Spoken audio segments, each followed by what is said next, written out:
All right, so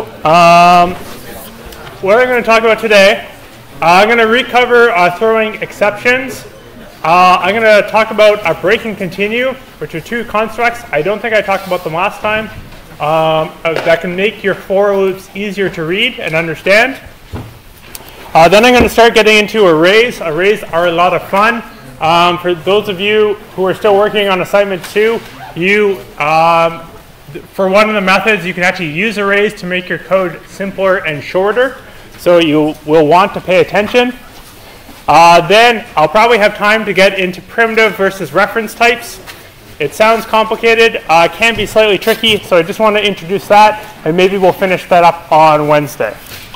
Okay, so I talked about throwing exceptions. And the real key statement here is this one: throw new illegal argument exception. When do we want to do that? We might want to crash the program if the user gives us bad input, just so we force them to fix it. So here I'm doing stuff with grades. So if the grade is less than 0 or the grade is greater than 100, I create my error message. String error message is equal to this grade is invalid and then the grade. And then I throw new illegal argument exception and I give it the error message in the brackets. And what this does is that it gives the user this angry red text, illegal argument exception, and then your error message. So now they know exactly why you crashed the program on them, just to say, hey, you gave me some bad input. So you'll be using this on your third assignment. You'll be throwing an illegal argument exception if a method is called with bad parameters. Okay. Any questions on throwing throwing an exception? Okay. So I don't think I talked about break and continue. Even if I did, I'll go over it again. Two constructs to help you design loops. They're very useful. You'll see them in a lot of sample code online. So it's break and continue. And I'm going to introduce them to you, but you don't have to use them. There are always ways of avoiding using them. And it's important to think about using them because they can either really help the readability of your code or they can really hurt it. I've seen break and continue used where you're like, I don't understand what's going on. Like I've been saying a few times, or all the time, the readability of your code is super, super important. That's how you can look at it and know that your code is right. We want it to be very obvious what your code does. So as an example of where you would use break, here's an example. I have my string s. This is a sentence, and then another one, because I'm very, very clever and creative like that. I have my Boolean keep running. I set that to be true.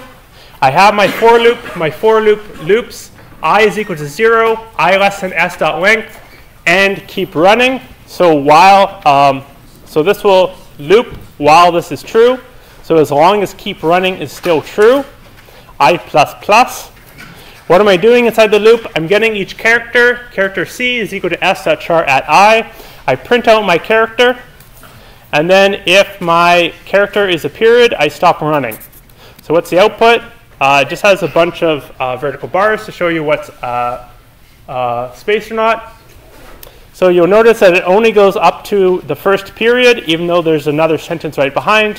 Why? Because when the c is a period, I set keep running to be false. So then my loop will not keep running. This condition will turn out to be false after the first period, and then we'll continue on with the rest of the program. Okay, so this is an example of when I hit a period, I just want to stop the loop. And I'm doing that with a Boolean. What I can do is I can put a break statement in there. So this code does the same thing as the last slide, but it's a little bit shorter. So same thing, sentence, another one. It loops through the string. I don't have that other Boolean. I get each character. I print it out. If the character is a period, break. So what's break? Break means to stop the loop immediately and don't continue forward. So it's short. It's very nice. Though you have to think about when I see this, I know that there is a Boolean that controls how long this loop executes for. When I see a break, I might not notice this break down here, so I think that it goes through the entire string. So you got to think about, does it help me to use a break, or does it hurt the readability of the code? But it can make stuff very short. Going through the string, you get each character. If you see a period, then you stop the loop and you break. Questions about that?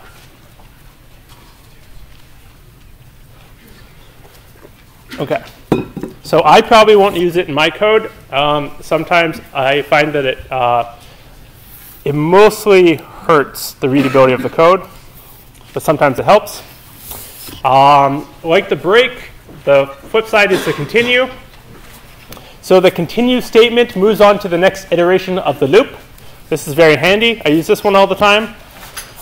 So for example, we have a string R. Hello, this is a sentence with words. I was feeling very uncreative that day, apparently.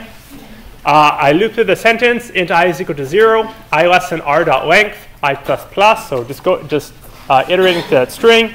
I get each character, char c is equal to r plus char at. Here, if c is equal to the empty string, or sorry, not the empty string, the space character, then I continue. And then here I have system.out.print c. So what does this do? This will print every character that's not a space. Like I said, the continue statement goes to the next iteration of the loop. So if c is equal to a space, then we continue, which means that we don't execute the instructions after the continue. We just immediately go to the modification, and then the condition, and then the next iteration of the loop. So the continue goes to the next iteration of the loop and skips all the instructions after. This is very useful if you don't want to do, if there's some piece of data that you don't want, if there's something in an array or a string that you don't want to do something to, you just hit continue, and it's very simple. It just goes to the next iteration of the loop. Questions about that? Can you just repeat the last statement you sort of made about there being something in an array or string? Well, I haven't talked about arrays yet. But maybe you're going through, I don't know, you're going through credit cards and you don't handle American Express. You can just say, if this card is of type American Express, just continue on to the next one, and I'm just going to ignore it, kind of thing. It's a way of saying, just ignore this one, don't execute the instructions after this, and just continue on to the next one. And what I want to say is that you don't need to use this, because you can always switch around this to say if your character is not equal to a space, then you print it out. So you can always flip it around. Here, I'm just doing something really short. You really need to think about, is the continue, does it help the readability of this program to have a continue? Does it help me understand what this is doing? So you'll see, we're not going to talk about in this course about design of your methods, but you'll get that with practice. Okay. So just to summarize, break and continue, you can only use break and continue inside a loop. And break stops the loop immediately, and then continue skips the rest of the instructions in that iteration, and just immediately moves to the next iteration. Okay. Yep. Could you also use return as like the same function as break? Return returns from the method. Oh, okay, right. Yeah. So if you say return, you can return in a void method or a non-void method, and that immediately returns for the entire method at once. So it's similar, but not in a loop context. That's in the method context. Good question. Okay. Yep, sorry. In the method context, if you put a break, what happens? If it's not within a loop, it will give you a compiler error. Unless though they might have changed that on me, not 100%. But I'm pretty sure it's compiler error. Yep. You said you don't really like breaks and continue. So if you put breaks in the necessary. I like continue. I'm not a huge fan of breaks sometimes. You can use them as long as they make your code easier to read. If it makes it harder to read, I don't want it. So it's another tool for you guys to use. Good question. Okay. I'm going to talk about nested for loops to give you more experience with for loops. This is something that's going to be on the third assignment. Yes, I know I'm already moving on to the third assignment, and some of you might not have finished the first one, but that's what we have to do. And it also gives you some practice with for loops just to make sure you understand what's going on. Is that a question? It's just, do you have like in mind like quickly an example of like a scenario in which using a break makes the text harder to read? I'll try to think of one for next time. Sure, yeah. Okay, so just talking about for loops. I showed you guys how to do a for loop to print a line. This is always lots of fun. I love drawing stuff with for loops. That's how I learned for loops. So int size is equal to 5, for int x is equal to 0, x less than size, x plus plus. We print out a hash character, and then we do the next line. So it goes from 0 to less than size, which is 5, which is 4. So it prints out 5 hash symbols. If we want to repeat that line a few times, we've seen that repeating something means we probably put it in a for loop. So what we're going to do is we're going to create that. And what are we going to do here? We're going to take this code to write one row of hash symbols. We're going to repeat that 5 times by putting that inside another loop.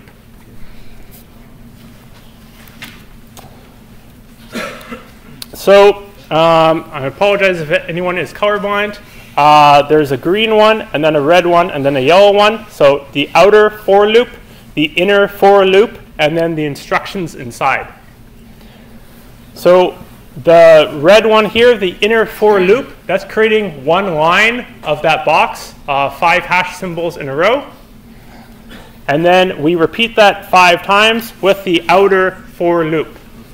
One important thing to notice is that every time we have an iteration of the outer for loop, the inner for loop repeats again. So let me just show you. Let's code that up real quick.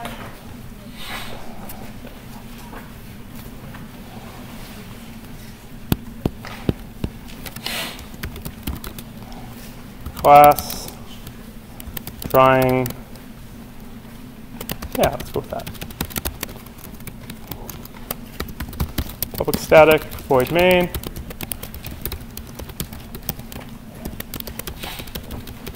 Okay, so what did I have? I had a for loop. Int y is equal to 0. Y is less than size, which I didn't write. Int size is equal to 5. Let's make it small. Y plus plus. Another for loop, int x is equal to 0, x is less than size, x plus plus.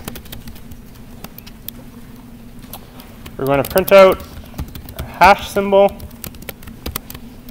It's not called a hashtag, it's called a hash symbol. It's called a hashtag because it uses a hash in it. Back in my day, we didn't even have hashtags.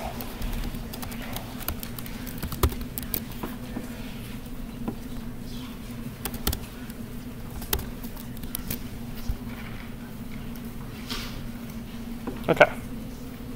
So here we go. We have a nice square box of hashes.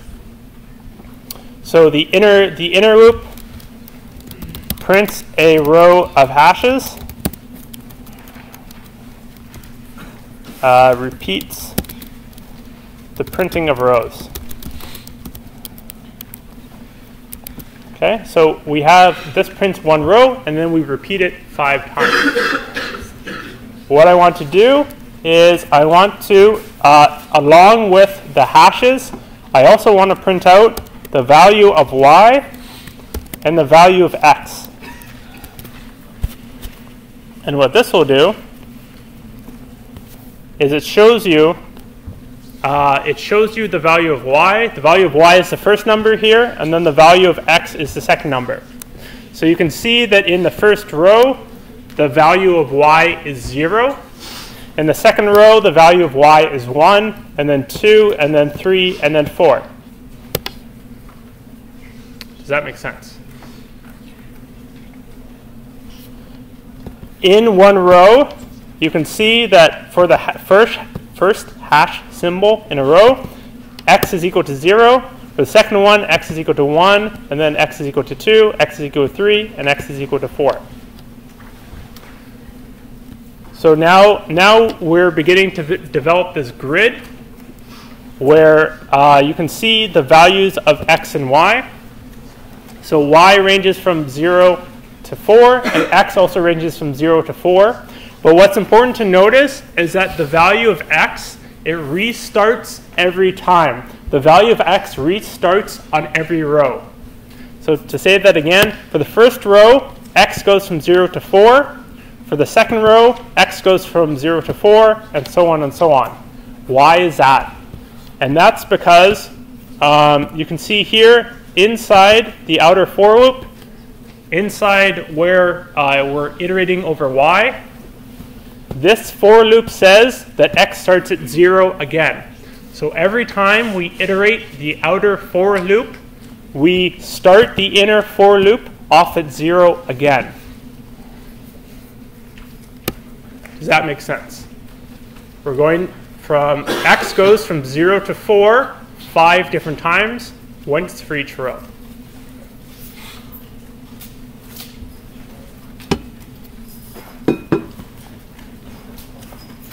If you wanted to, no, I'll leave it like that. Okay. Again, whenever you're drawing something, it's always great to print out the values of y and x just to make sure you understand what the values are. It's very, very handy so you can see exactly what's going on. Any questions about this? Yep? On the second row, why does it start from time? And then come to another one. Maybe this will be more clear if I put in.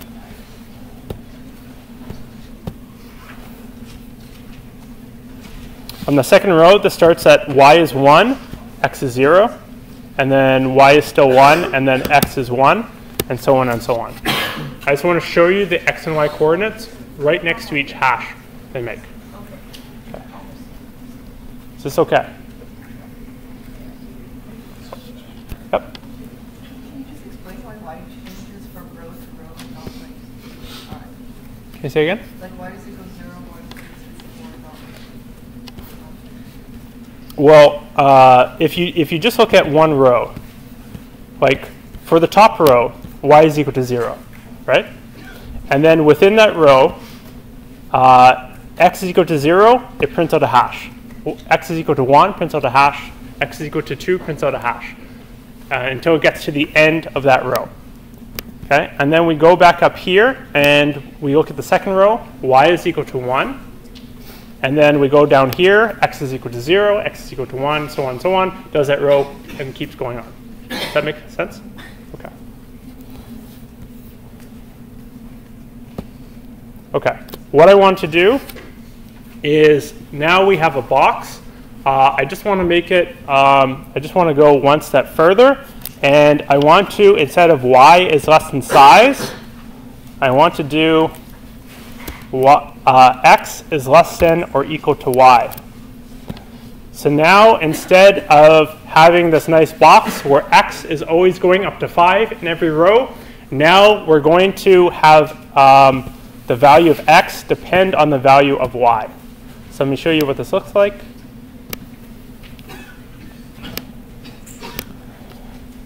I'll have to change my slides because I had this slightly differently. But when you do x is less than or equal to y, that means in the first row, y is 0, so x goes up to 0.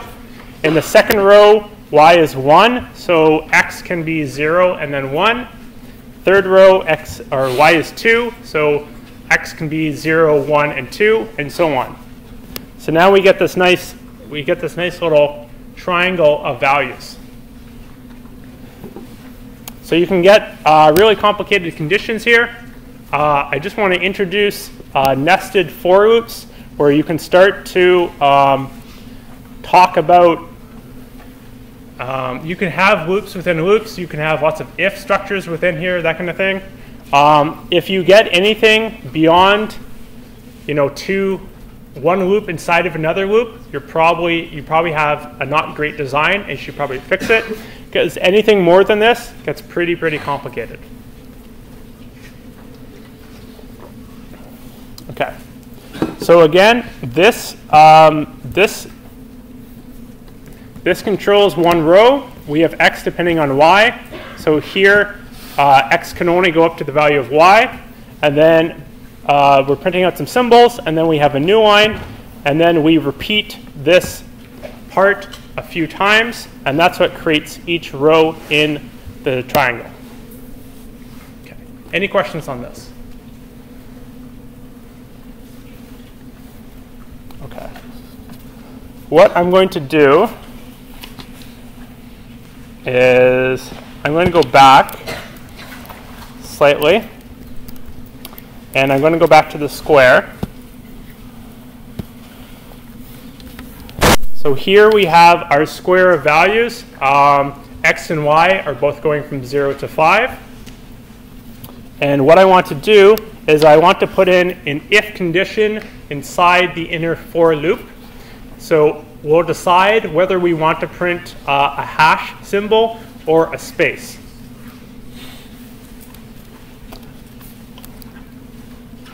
And why am I doing this? I'm doing this because I want to make decisions based on the x and the y. This is almost exactly what I was doing with if you remember the empty box. I printed out the top row, I printed out the bottom row, and then I had those sides in the middle. And for that, I printed out a row. Except for the first one and the last one, I printed out the hash symbol. So it will look like that. So let me write it, and then I'll talk about it.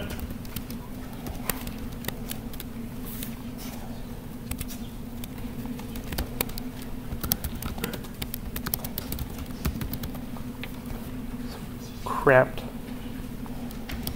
print. Okay, let's see what that looks like. I have made an error. Yes. Brace. Okay. So now I made a big hash out of smaller hashes, though I think I put another space in there. Make this pretty. There we go. Okay. So like I said before, I started with the box. I changed it a little bit. And now what I want to do is, in some cases, I want to print a hash symbol and then the x and the y. And then in the other case, I want to print a space. This is very similar to what you're doing on your third assignment, where you're going to have nested for loops. You're going to have 2 iteration variables, and then you're going to make decisions based on those variables. What do you want to print out? Do you want to print out a hash symbol? Do you want to print out a space? Or do you want to print some other things? So here I have my condition. If y is equal to 1, if y is equal to 3, or if x is equal to 1, or if x is equal to 3, then we print a hash. So you can see this. Whenever x is 1, or x is 3, or y is 1, or y is 3, we print out a hash. Otherwise, we're just printing out spaces. So here you can actually create some more interesting 2D art in your Java programs. I'm iterating over the values of y and x, and then I use those in an if condition to decide if I want to print out a hash symbol, or a space. Lots of stuff going on here. Any questions? Okay. Everyone's good? Okay. Then I just want to mention this. It's an important thing to talk about how many iterations something is. So going back to the box, y is equal to 0, y less than size, x is equal to 0, x less than size. We do a print statement. As I said, the outer for loop has 5 iterations. The inner for loop has 5 iterations for every iteration of the outer for loop. Sorry, awkward sentence. So this print statement executes 25 times. It's important to think about how many times things will execute, and for every iteration of the outer loop, you'll do the inner for loop. So if this executes 5 times and the outer one does 5 times, 5 times 5 is 25. So this will print out 25 characters.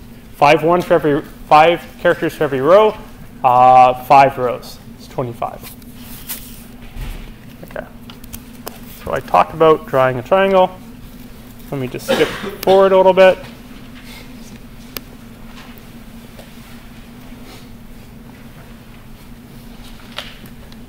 Okay. And I just want to show you the slide and explain what these numbers are. So as I said, for the hash symbol, you're making decisions based on the value of y and x. So this is what's called a coordinate system, where you can make decisions. Okay, if y is equal to 1, you're printing a hash. If x is equal to 1, you're printing a hash. And then there's spots where you're only printing a space. So you're picking which symbol to print based on your values of y and x. Okay. Any questions about the nested for loops before we get on to arrays? Okay. Good.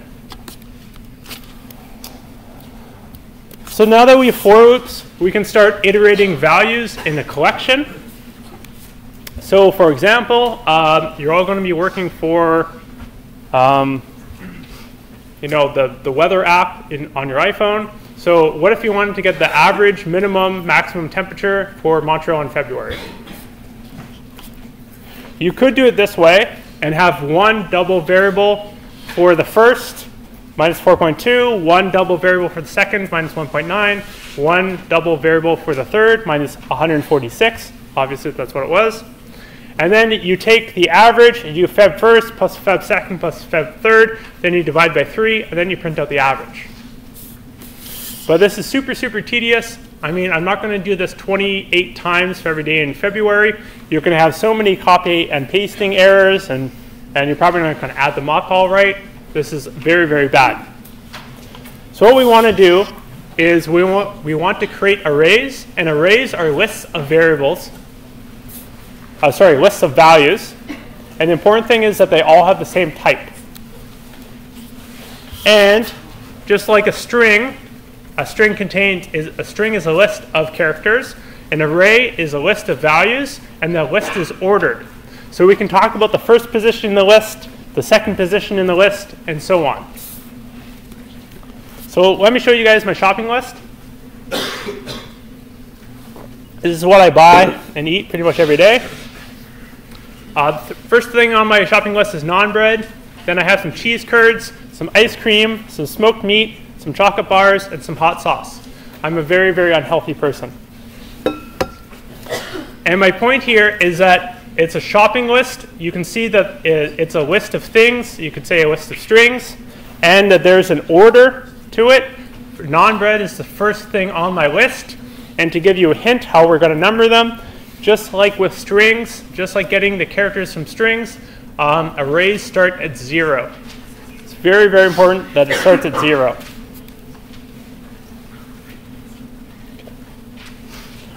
So when we're making an array, it's like creating a list of something. So there are 2 things to think about when you're creating an array. How long is my array? How many elements are in that array? And what type am I storing in this array? Like with everything else, you have to tell Java what variable type you're going to store. Okay. How do you create an array? Well, you have to declare it.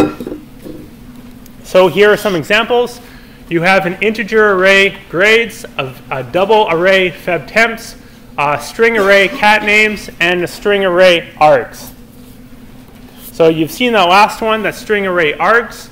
And this is where I'm finally talking about the square brackets. So the square brackets mean that that variable is an array that stores elements of that type. So to say that again, when I write this, that means that the grades variable is an integer array. It's an array of integers. It holds integer values. Are you guys good so far?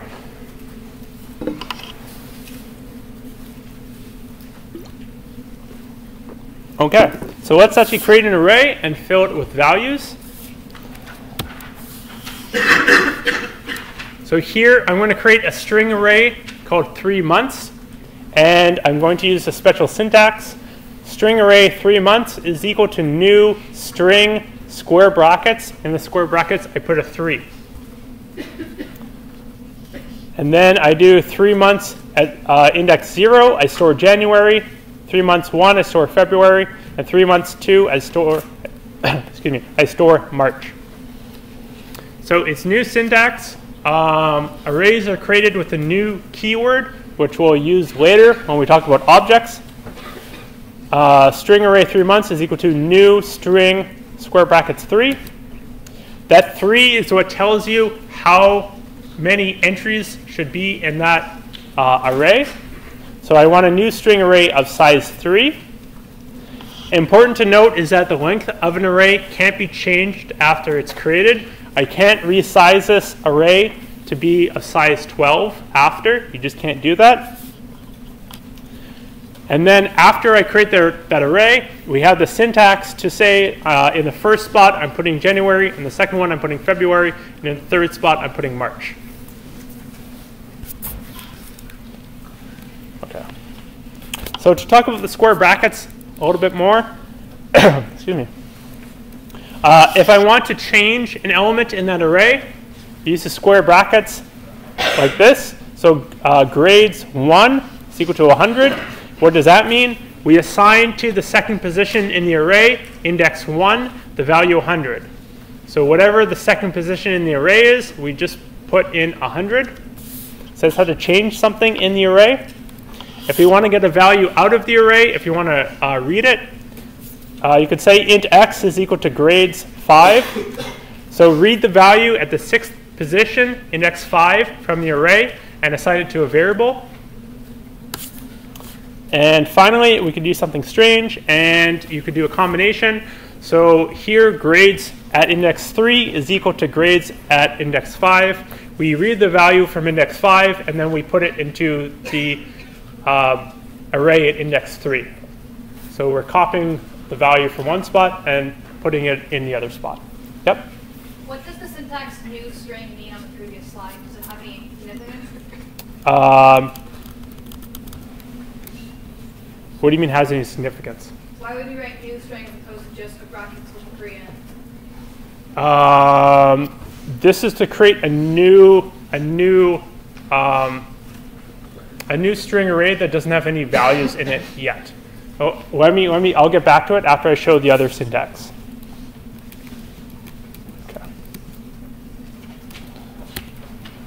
Okay. So let me just skip this and go here. So this is the other way of creating an array. My string array, the days of the week, because I'm making a calendar program. String array days of week is equal to, and then within the braces, you can put your values. If you know what values you want to put in an array right away, you can do it this way. So you have your braces here, and then you do your values, and they're separated by commas, and then you have a semicolon at the end. So I tend to write this pretty much all the time.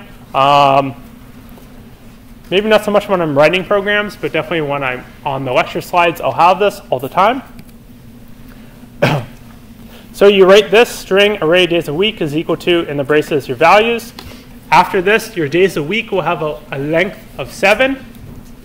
Your first index will contain Monday, and then your last index, index 6, will contain Sunday.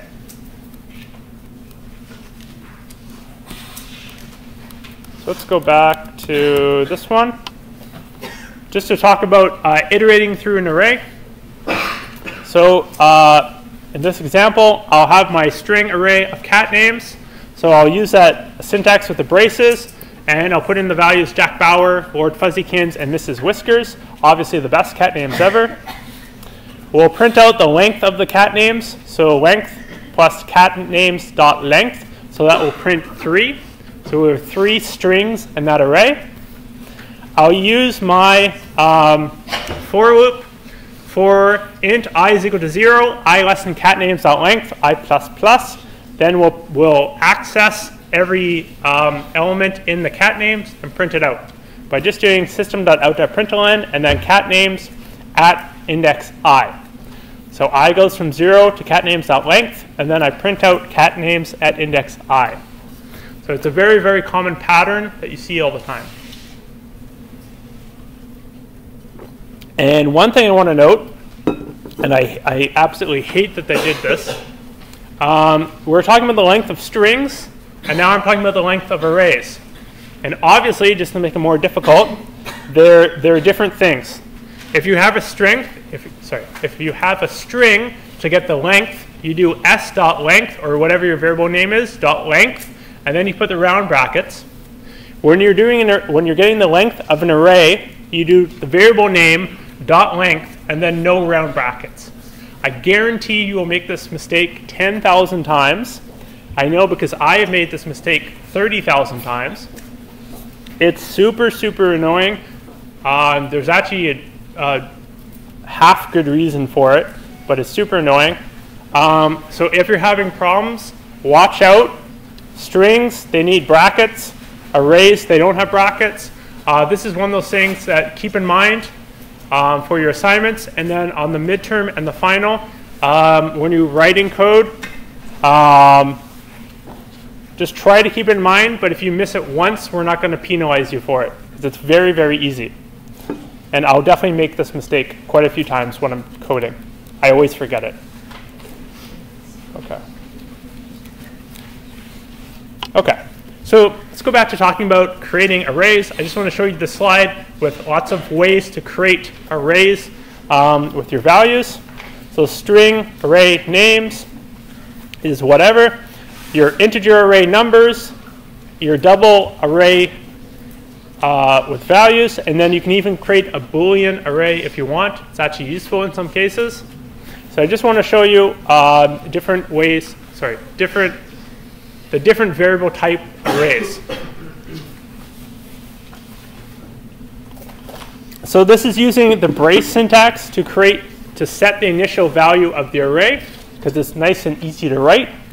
But the problem is that you can only use those braces to set the value of the array when you're creating a new array. You can only do that at the beginning. You can't do it any other time.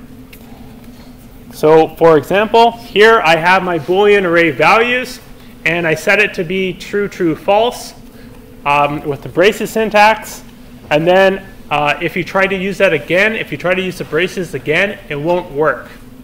It says it's an illegal start of expression. It's a compiler error. So just to repeat it, we can't use the braces to assign values to an array after it is created. This is one of the, this is on my list of annoyances with Java. That you can't do that, but you cannot do that. Okay, any questions about that? It's very tempting to do, but you can't do it. But you can do it when you're creating the array variable. Okay. So just to give you another example of arrays, make sure we're doing okay on time. Let's create an array of doubles and then iterate through it and increase the value of each element in the array by 5. So here I create my array of doubles. Double square brackets values is equal to the braces. Put in some values there. Here I'm iterating through each element in that array. I use a for loop where I goes from 0 to I less than values.length. And then values at I is equal to values I plus 5. So I'm adding 5 to every spot in that array. And then I iterate through. Int j is equal to 0. J is less than values.length, j plus plus. Here I'm taking each value in that array and I'm storing it in a double. And then I'm printing out that double. So I start with 5.67, 2.1, 4.9, 99. And then when I print it, it's 10.67, 7.1, 9.5, 104.0.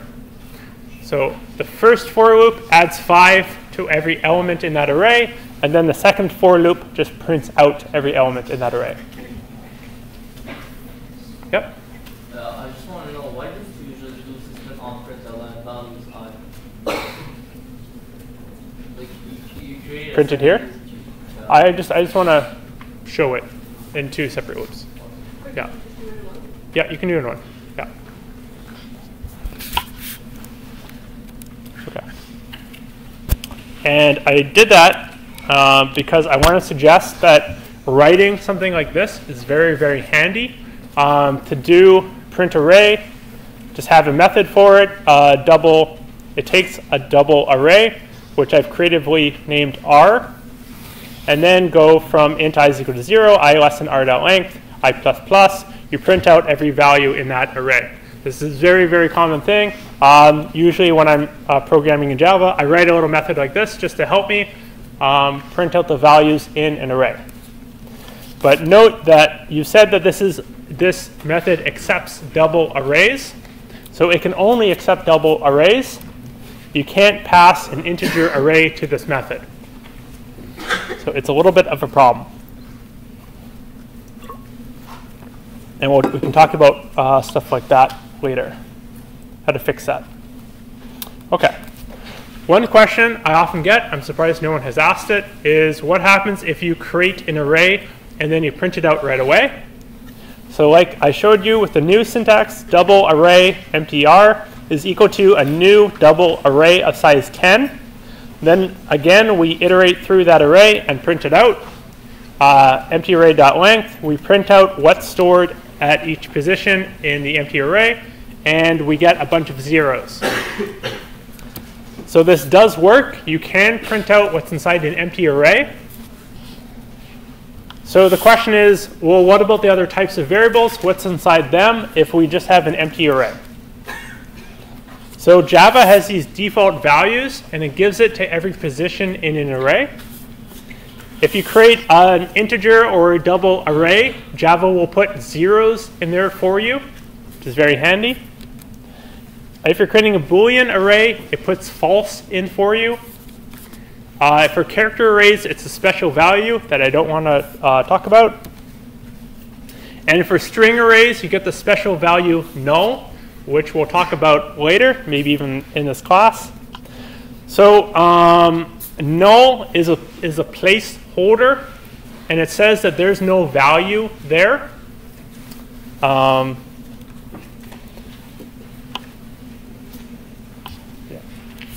So just to show you what it looks like when you print it, here I'm printing out, I have my string array SR is a new string array of size 5.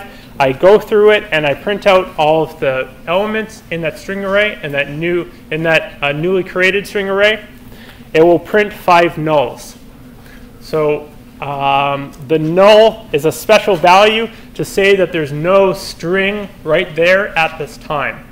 And it's special, and I'll talk about that a little bit later, but I just wanted to introduce this to you, because that's what's in your string array if you don't put in an element. Okay. So let's do a few array examples. I'll do the one that is would be most useful for your second assignment.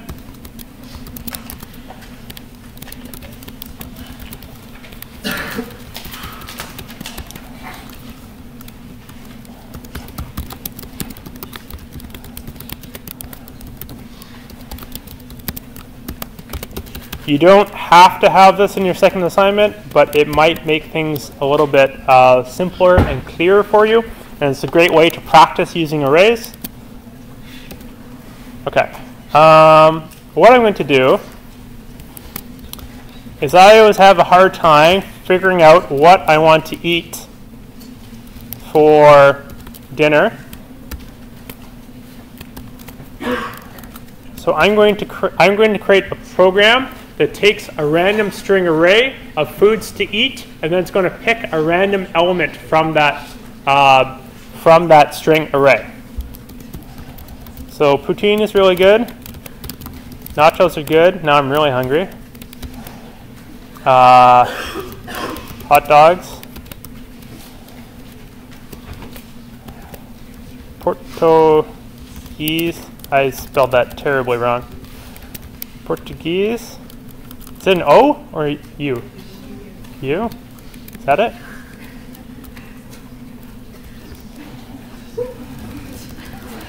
Okay. Let's go roasted chicken.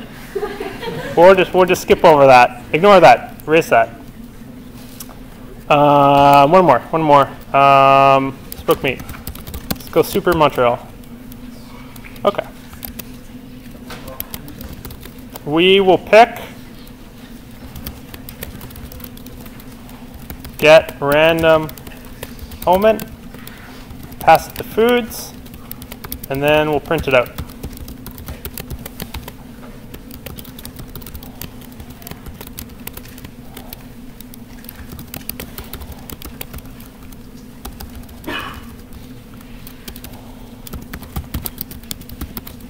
Okay, so we're going to create a method to get a random element, get a random string out of that string array.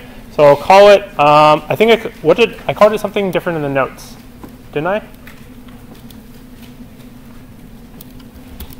Does anyone have it up?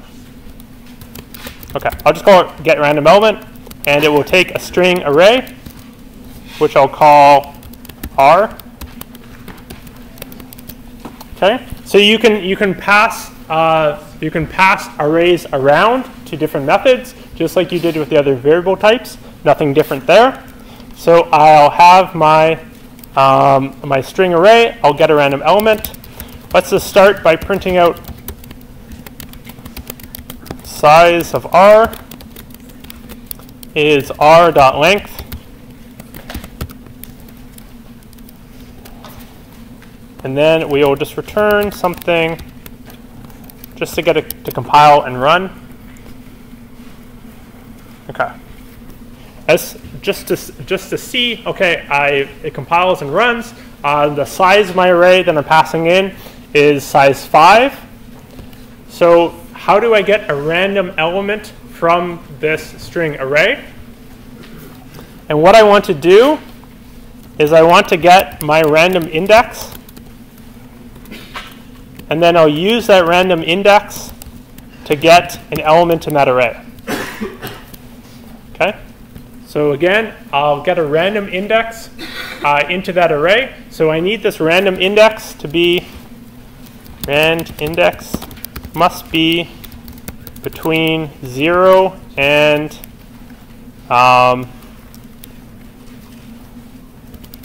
array length minus 1.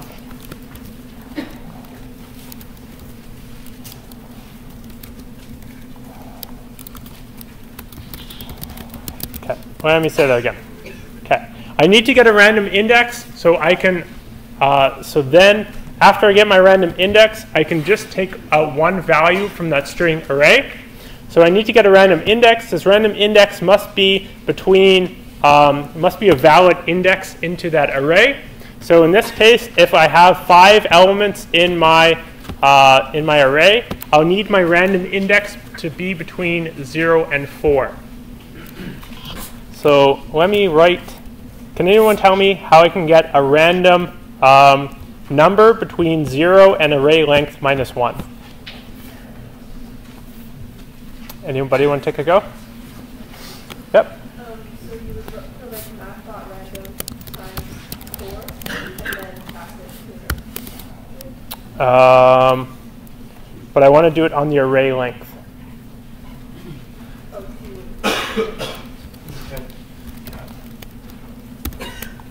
Okay.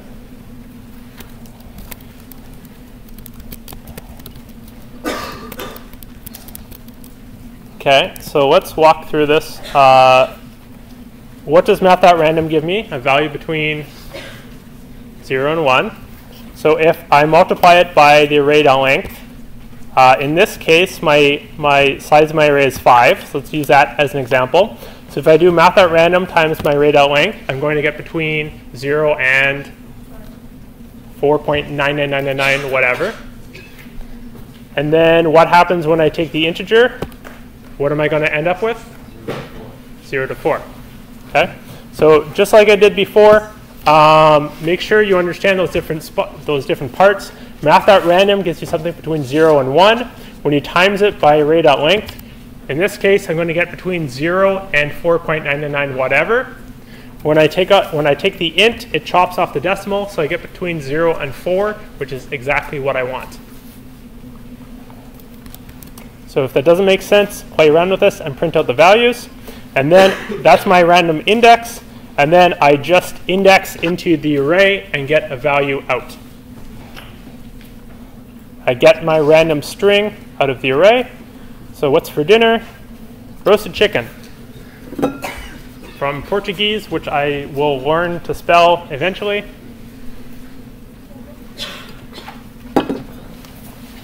It's fantastic chicken. Okay. So again, I create my string array of just a bunch of foods with my braces. I pass it to my getRandomElement method that takes the string array. It gets a random index between 0 and the length of that array. It indexes into that array to get my random string, and then I print out that string. Lots of stuff going on here. Any questions about that?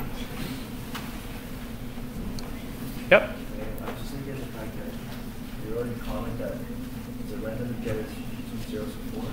So how you got 5 instead of 5? Can you say that again?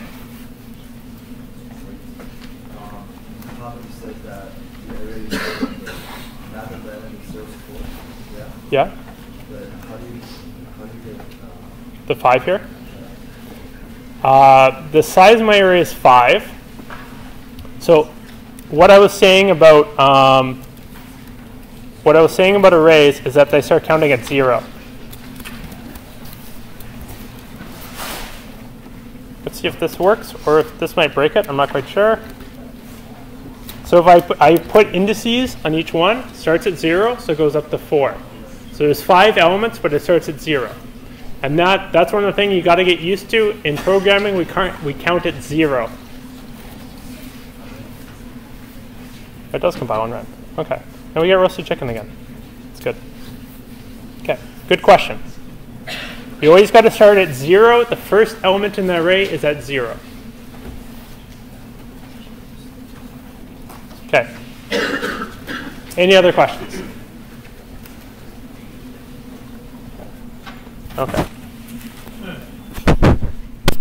Then I'm going to do, I think, one more example, something short.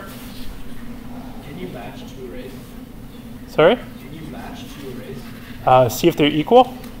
Just match something on the side of this array, like the first value of this array to the first value of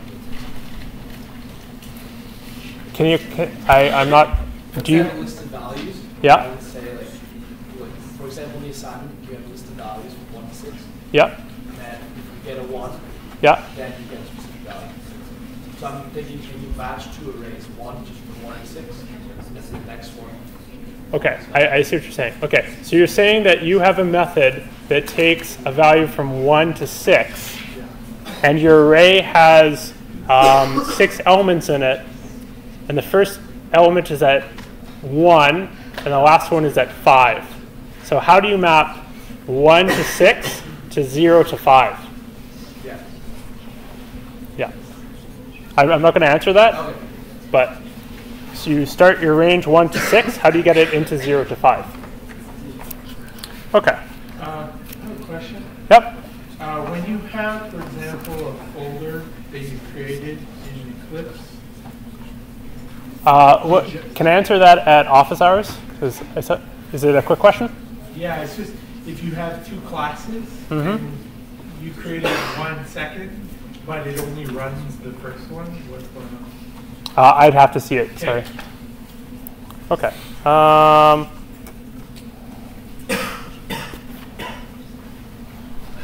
Okay. Let me ask, who would like to see another array example versus, do we want to get into the primitive versus reference types, which is a little bit more complicated. So I just want to make sure you guys are okay with the arrays before we go on to something else. Though it involves arrays, and I'll show you lots of examples later. Who wants to see another array example right now? Okay, that seems like the majority. Okay. Yeah.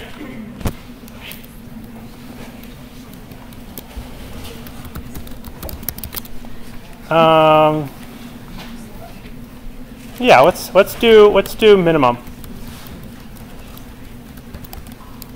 Actually, let's be fancy and do maximum.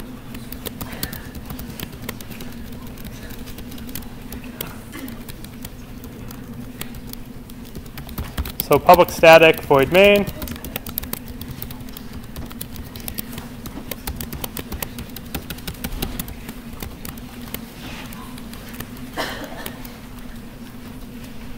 We will create another integer array.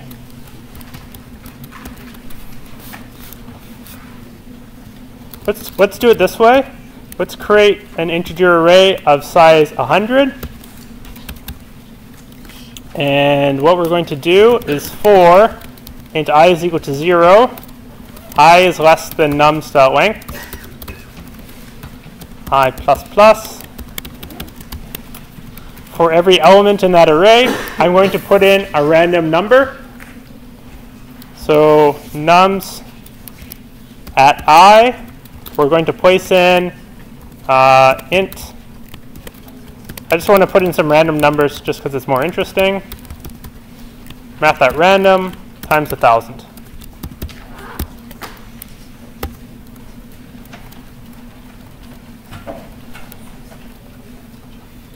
Okay, and what I'm going to do is I'm going to create my method that I showed you before. Print int array. It takes an array and it prints out every value in that array. So let me fix up my formatting, which is very poor. Copy that.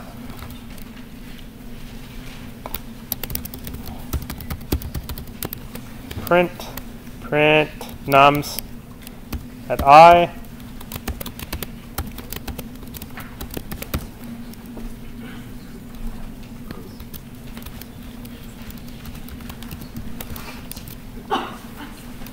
Okay. So let me call that. Let me call it, make sure it works, and then I'll run through it. It doesn't work. Why doesn't it work? It's not called num.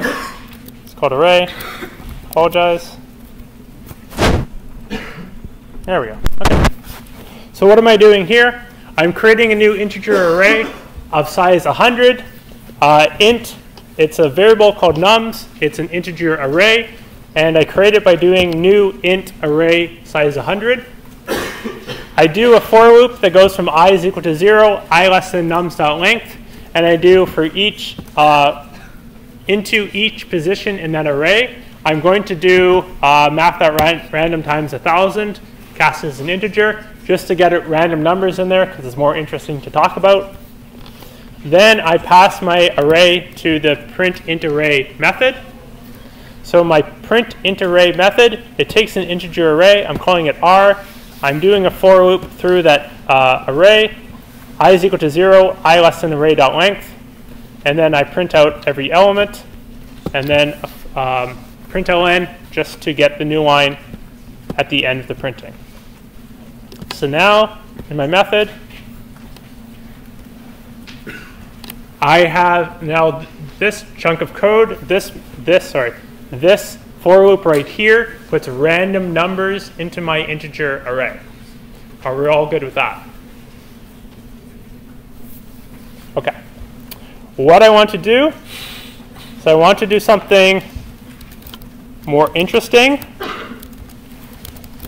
I want to get the maximum number inside that array.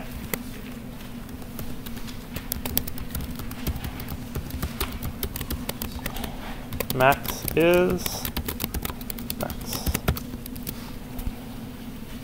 Okay. So I'll put it right in here. So we'll start with public static.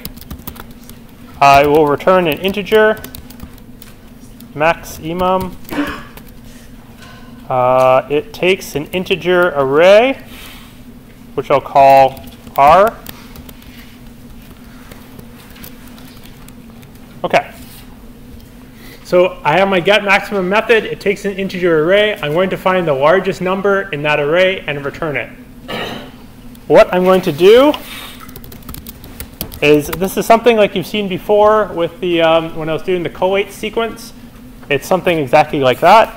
I'll assume that my largest number is at the first position in the array.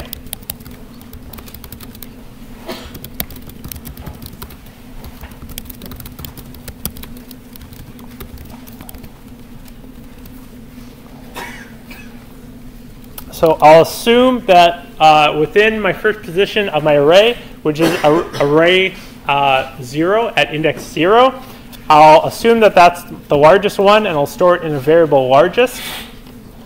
I'll have a for loop going over that array. So array.length I++.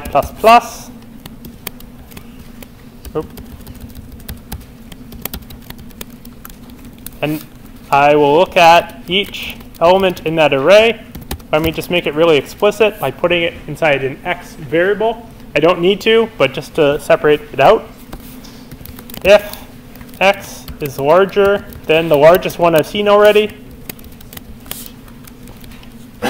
largest is equal x. So let me just test it, and then I'll go through it. Sorry. Just. Why doesn't that work? You're missing 5%. Yes, that is correct. Thank you. Okay, so we said that it was going from 0 to 1,000. So if it's saying max is 991, that seems about right. I'm not really going to go through it. So what's happening here? I have my get maximum. I'm calling get maximum with my integer array. I'm getting back the maximum number, printing it out.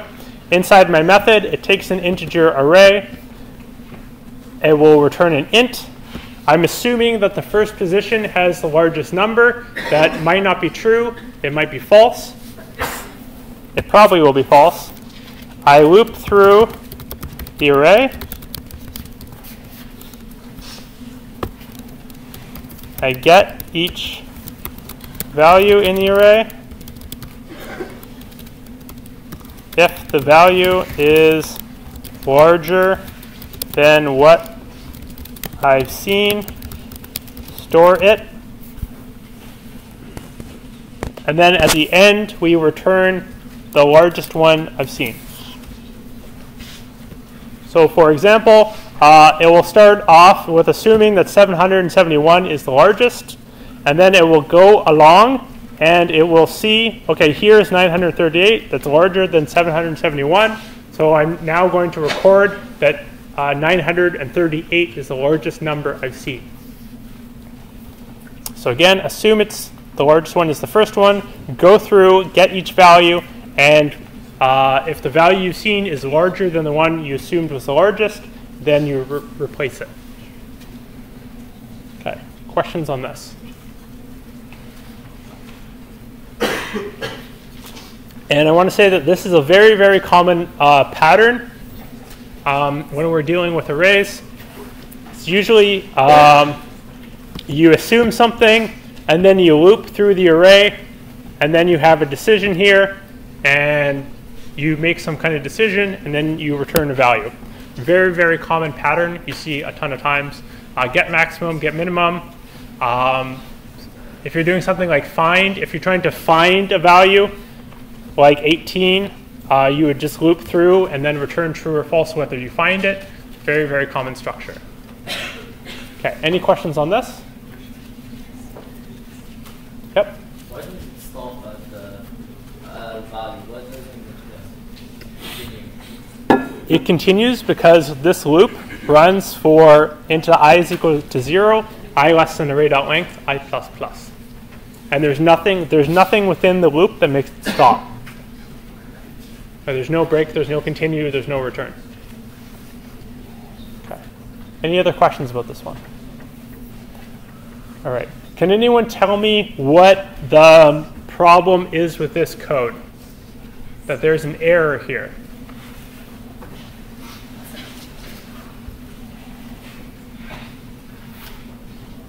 Anyone? This is not perfect code. I'll give you a hint. The error is on this line.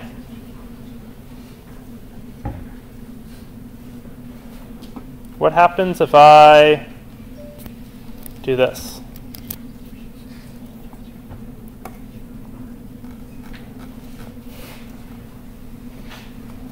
Array index out of bounds exception at index 0. So this happens on line 19. So here I'm saying I want, it's a little bit of a weird concept, but I'm saying I want an empty array. So it's an array that holds no values.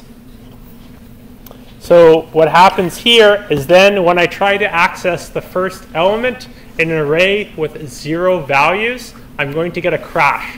Tries to grab the first one, there's nothing in that array, so it crashes. So we're not going to worry about for the second assignment, and I don't think for the third one we're going to worry about this. But this is a very, very common error that happens in code. You can't assume that you always have elements in your array. You need to deal with an empty array. So for example, what you could do, if your array.length is equal to 0, return -1, or maybe you want to crash or something like that. It's very, very common that when you're dealing with arrays, to test to see if you have an empty array, you can just do that with array.length. Is it equal to 0 or not?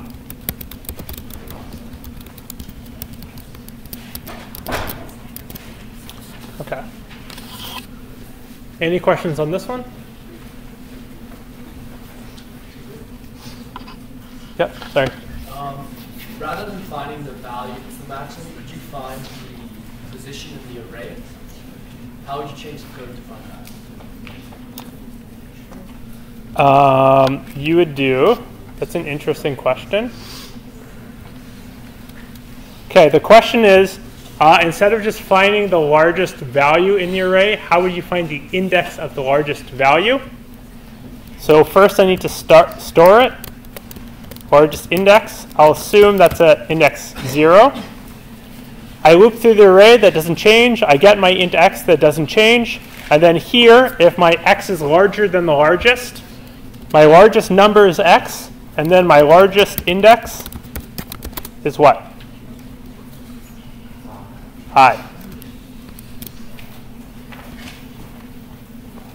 So now I'll return the largest index.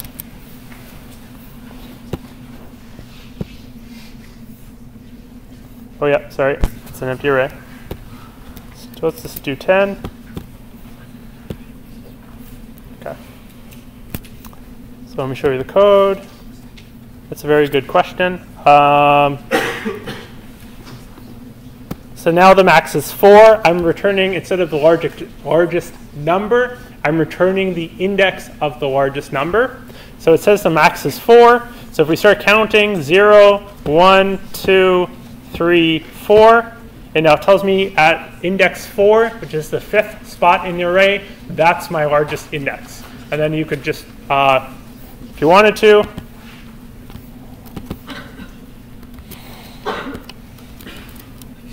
you would just do like that. Index into the array to find the value. So here, my largest value is at index 2, and then I can use that 2 to index into the array to find out, okay, what's actually my largest value.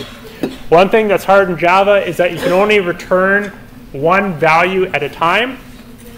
So sometimes it does get a little bit complicated if you want to return the largest number and the largest index.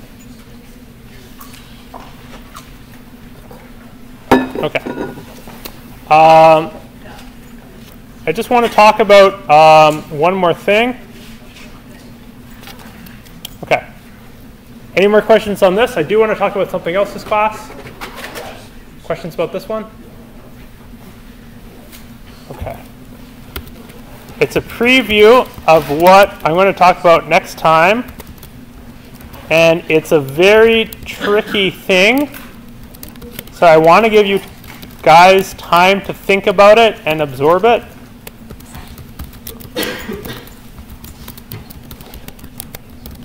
Because it's probably one of the trickiest things in the course. Okay, we're going to do an integer array A, and I'm going to set that to be 1, 2, 3. And then we'll have our integer array B is 1, 2, 3. Okay.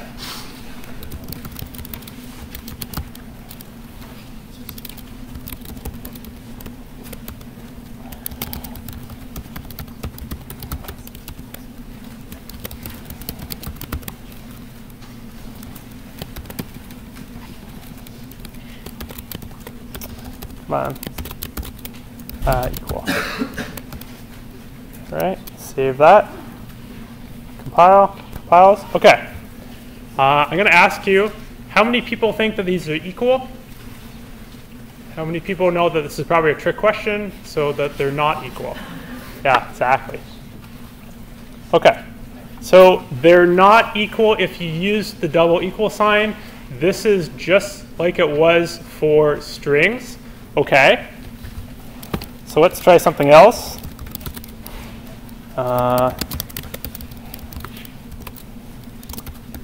Use the equals method, just like we did for strings.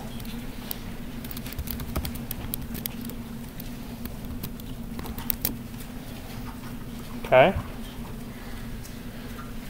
Who says that these are equal? Who says that they're not equal? Like who says it will print false there? You don't know. Okay, that's fair. This is a very poorly designed part of Java where I think they really screwed up. If you do A dot equals B, that won't work. And I'm going to talk about next class why it doesn't work. We need to get a little bit more into the details of it. But just to show you something different, as a hint why it doesn't work, you may have noticed how come I don't just print out A and B just like that. Can anyone tell me what that will print out? I think I heard garbage. It's true. It's true. It prints out garbage. And you can see that it prints out different garbage. It's true. It's true. It's different garbage. So that's why you can't use the double equal sign. And that's why when you do the dot equals, when you're doing the dot equals, it's comparing to see if this garbage is equal to that garbage. Okay?